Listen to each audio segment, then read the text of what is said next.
नमस्कार किसान भाइयों, स्वागत है आपका एक नए वीडियो में। किसान भाइयों, आज हम बात करने वाले हैं कि जो आप यूरिया डालते हैं तो यूरिया की टॉप ड्रेसिंग करने के साथ साथ आप साथ में क्या मिलाएं जिससे धान की अच्छी तरह ग्रोथ और विकास हो पाए।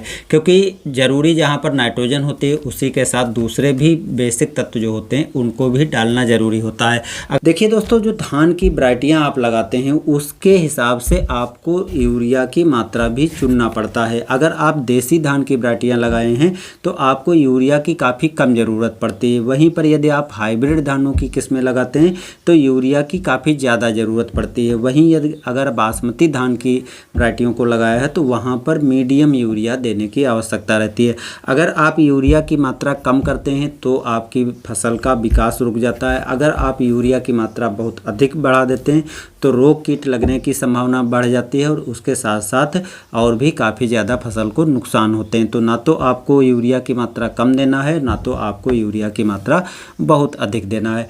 सबसे पहले यदि आपने मिट्टी की जांच करा रखी है तो उस हिसाब से नाइट्रोजन की पूर्ति करें। लेकिन अगर आप बेसिक तौर पर नाइट्रोजन देना चाहते हैं तो फसल को ध्यान में रखकर भी आपको देना होगा। जैसे कम अवधि की फसल है तो उसमें आपको यूरिया की मात्रा अलग रखनी पड़ेगी। ज़्यादा अवधि की फसल है तो उसमें यूरिया की मात्रा की डोज अलग हो जाती है और देने का टाइम भी अलग अलग हो जाता है। तो 120 दिन तक की यदि आपकी धान है और तो उसमें जो यूरिया डालना है, अब उसमें जो अगर हाइब्रिड लगा रखे तो हाइब्रिड में आप 45 किलोग्राम यूरिया डालिए। 30 से 35 दिन की अवस्था 40 दिन की है तो उसमें आप 45 किलोग्राम यूरिया डाल सकते हैं जो पहली टॉप ड्रेसिंग करते हैं। जो आपका समय रहता है 15 से 25 दिन, टाइम के हिसाब से आपको मैनेज करना है। लेकिन देसी किस्में अगर आपने लगा रखी है तो देसी किस्म में यूरिया की मात्रा मात्र 20 से 22 किलो ही डालनी है। इससे ज़्यादा मात्रा आपको डालने की आवश्यकता नहीं है। अगर आप बासमती किस्में लगा रखी हैं तो 30 से 35 किलोग्राम आपको यूरिया देने की ज़रूरत है। अब जब पहली टॉप ड्रेसिंग आप यूरिया की कर रहे हैं तो उसके साथ ग्रोथ मोटर मिला करके डाल दें और जिंक भी साथ में मिला करके डाल दें। देसी हाइब्रिड बासमती कोई भी आप किस्म लगा रखे हो, जिंक आपको देना जरूरी है। जिंक की जो मात्रा रखनी है 5 से 6 किलोग्राम 33% वाली रखनी है। यदि 21% वाली ले रहे हैं तो 8 से 10 किलोग्राम मात्रा ले सकते हैं। इसके अलावा जो चिलेटेड जिंक और दूसरी जिंक है उनको दोस्तों इसके साथ मिला करके देने से फ़ायदा नहीं है। अगर आपको फिर भी अपने खेत में जिंक की कमी दिख रही है तो उनको आप स्प्रे कर सकते हैं। लेकिन आप मिट्टी में ज़रूर जिंक दीजिए जिससे लंबे टाइम तक आपके खेत में जिंक की कमी ना हो और धान में सबसे ज़्यादा जिंक की आवश्यकता पड़ती है। अब बात करते हैं जो आपको डालना है ग्रोथ प्रोमोटर। ग्रोथ प्रोमोटर जो दानेदार आते हैं वो आप ले सकते हैं। उसकी 8 से 10 किलोग्राम मात्रा प्रत्येक एकड़ जरूर डालें। क्योंकि ग्रोथ प्रोमोटर जब आप डालेंगे तो उसमें वो बहुत से माइक्रो न्यूट्रिएंट्स होते हैं, बहुत से सूक्ष्म तत्व होते हैं जो आपके पौधे को ज़रूरत भी होती है। और पौधे की हाइट बहुत ज़्यादा लंबी ना हो जिससे पौधा कंट्रोल रहे। और जब पौधा कंट्रोल रहेगा तो टेलरिंग यानी कल्लों की संख्या और जड़ों का विकास भी काफ़ी ढंग से होगा।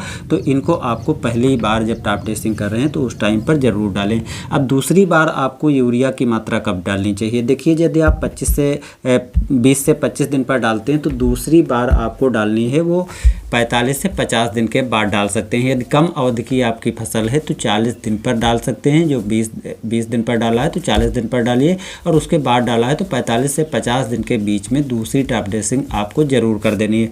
दूसरी टॉप ड्रेसिंग में जो यूरिया की मात्रा रखनी है वो आपको यहाँ पर बता दें, जो कम अवधि की हैं उसमें आपको 20 से 25 किलोग्राम डालनी है। वहीं हाइब्रिड किस्में हैं तो आपको इतनी डालनी है। देसी किस्में है तो आपको 15 से 20 किलोग्राम ही यूरिया डालनी है। और अगर आप बासमती किस्में लगा रखी हैं तो 20 से 25 किलोग्राम उसमें भी दूसरी टॉप ड्रेसिंग में आप नाइट्रोजन की पूर्ति करें। और दूसरी टॉप ड्रेसिंग अगर आप 45 दिन के पहले कर रहे हैं तो आप ग्रोथ मोटर मिला करके डाल सकते हैं। अगर 45 दिन के बाद कर रहे हैं तो म्यूरेट आप पोटाश जो 60% की आती है उसकी 15 से 20 किलोग्राम मात्रा ज़रूर मिला करके डालें जिससे आपको और भी फसल में काफ़ी अच्छे बेनिफिट मिलेंगे। तो इस तरीके से आप डाल सकते हैं। अब जब तीसरी बार यूरिया डालने का टाइम रहता है तो वो उन्हीं फसलों में आप यूज कर सकते हैं जो 140 दिन के ऊपर की फसलें हैं। तो अगर आपकी वैरायटी 140 दिन के ऊपर की है तो जो 65 से 70 दिन का टाइम होता है, यानी गबोड अवस्था आने के 5 से 6 दिन पहले आपको तीसरी टॉप ड्रेसिंग के रूप में भी यूरिया को डालना पड़ेगा। और इस बार चाहे देसी किस्म हो, चाहे हाइब्रिड किस्म हो, चाहे बासमती किस्म हो, सब में 20 से 25 किलोग्राम ही नाइट्रोजन देने की आवश्यकता है और इसके ऊपर आपको डालने की आवश्यकता नहीं है।